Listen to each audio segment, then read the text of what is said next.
Today, I'm going to explain a film based on the real-life story of the youngest warrior of World War II called Soldier Boy. Spoilers ahead. Watch out and take care. Enjoying their time. The youngest of them, Sergei Aleshkov, boasts to his elder brother and mother about him being on top of a tree, when suddenly, German fighter jets fly overhead. The mother asks her kids to quickly hide in the bushes, but the 6-year-old claims he is not scared and strikes the jet with a slingshot. To everyone's surprise, he manages to hit the jets and explode them. But when he looks around, his family is gone. Sergei wakes up frightened from the dream and calls for his mother. Just then, someone knocks on his door. Assuming it is his mother, he runs towards it, but a neighbor woman comes in panicking. She thanks God for keeping him alive, and informs him that his mother and brother are dead. The little boy cannot comprehend what she is saying, and wants to stay in the house to wait for his mother. The woman tells him that the Germans have attacked them and that he should run away. Just then, some soldiers approach their house. The woman makes Sergei run out through the window but is shot dead before she can join him. The little 6-year-old is now on his own, with no family and friends. As Sergei runs away from the house, he sees his whole neighborhood burning behind him. He calls for his mother in vain, and runs away from there. After running for a while, he ends up in the middle of the woods. The little kid starts to call for his mother to come and get him, because he is lost. That night, he stays in the jungle. The following morning, we see him drink water from a river, when the enemy soldiers approach his way.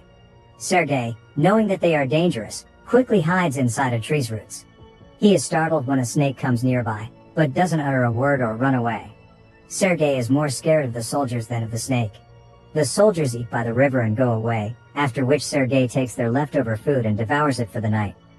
However, by the end of the day, the little boy is exhausted. He hasn't had a proper meal in 2 days and has been walking with no destination. He falls down as he limps but doesn't stop walking. While on his way, he sees wild berries and devours them, but just then, an explosion occurs behind him, taking him by surprise. The boy gets dizzy and starts to hallucinate someone coming behind him. However, even in such conditions, he stands brave and tells the person he has a rifle and is not scared. He limps forward but falls unconscious after a while. While he is asleep, 2 soldiers approach him. The scene cuts to the Russian army base where Commander Kuznetsov waits for his patrol soldiers. They come in with the little kid who is injured and weak. When the soldiers claim they are on his side, the little boy opens up and introduces himself. The soldiers laugh when the kid shakes his hand with the commander, suggesting he introduce himself too. The soldiers feel affectionate with the little kid, and circle him around. They make him drink water and feed him. Even the otherwise cold commander takes care of the kid. A nurse named Katya dresses Sergei's wounds, and is charmed by his personality too. The kid asks her to draw a tank on his wounds, because he wants to be a soldier when he grows up. Even the injured soldiers talk to the kid, and feel lighter. Sergei is fascinated with the commander's gun in his badge. The commander too answers all the little boy's questions, and lets him play with his honorary pistol after taking the bullets out. Sergei shows him the tank drawn on his stomach, and boasts about being a soldier himself. The boy is healing very quickly. The nurse Katya asks the commander to let the boy stay with the battalion, but he disagrees, claiming that it won't be safe. He wants to send Sergei to an orphanage.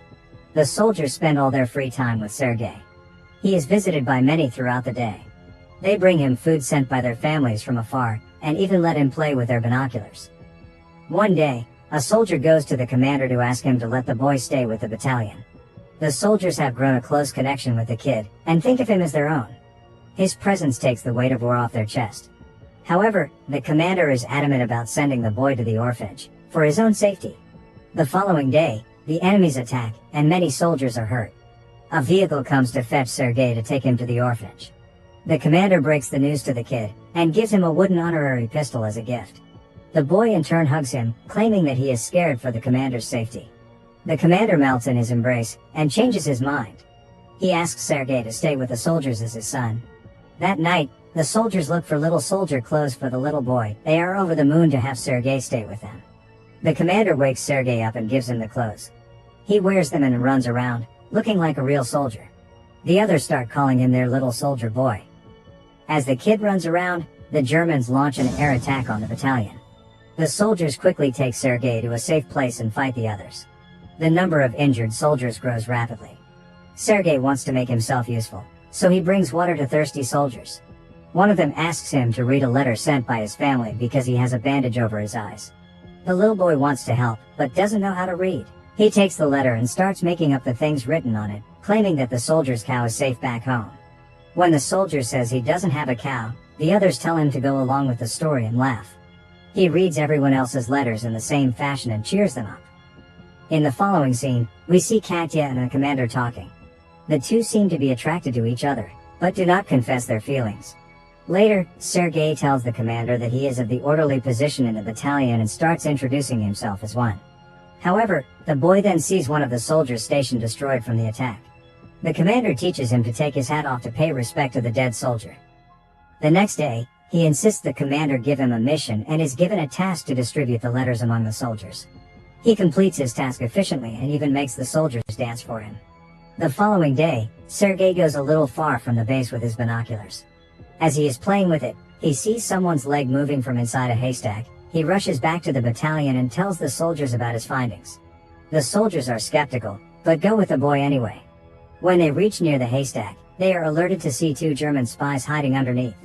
The spies are arrested, and the kid is praised for his intelligence. That night, the commander shows Sergei the legal papers for his adoption. He is now officially the kid's father. Sergei knows of the commander's feelings for Katya, so, to repay his kindness, he takes him to confess to her. But the two see her talking to a different man, and wrongfully assume she is interested in someone else. The base is attacked by the Germans again. This time, Sergei helps the soldiers with all his might, by supplying ammunition to the soldiers in the front line, but the soldiers there command him to go back to the shed because it is too dangerous outside. When he comes to the shed, he sees the commander and others panicking because the phone's connection with the colonel is lost. A soldier is sent to fix the broken wires. Sergei follows the soldier and sees he has been fatally wounded. He asks the dying soldier how he can fix the wires, and does it himself. The connection comes back and more troops are called. The 6-year-old saves everyone's life. Later, we see the commander and Katya talking by the river.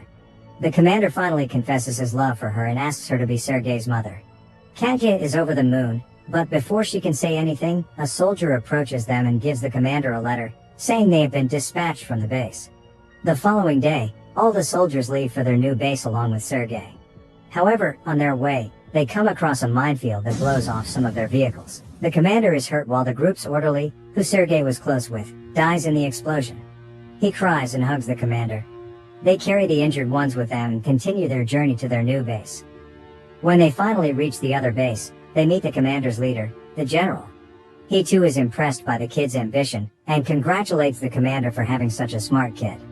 The following day, their division is awarded a guard's banner, and so is the boy. He promises to save his country when the general gives him his badge. One night, their base is attacked brutally, and the commander is trapped under the ruins. Sergei cries for his father and tries to save him. He calls the other soldiers, who finally bring the commander out. The next day, Sergei approaches an injured commander. His hands were hurt while trying to save the commander. The kid is now an inseparable part of the team. He doesn't have a family beside them, and moves wherever they go in the war. The movie ends as the regiment is seen moving to another base.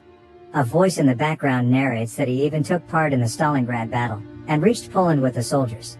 He is currently known as the world's youngest soldier ever, and the legendary story of his bravery is now spread for the whole world to hear.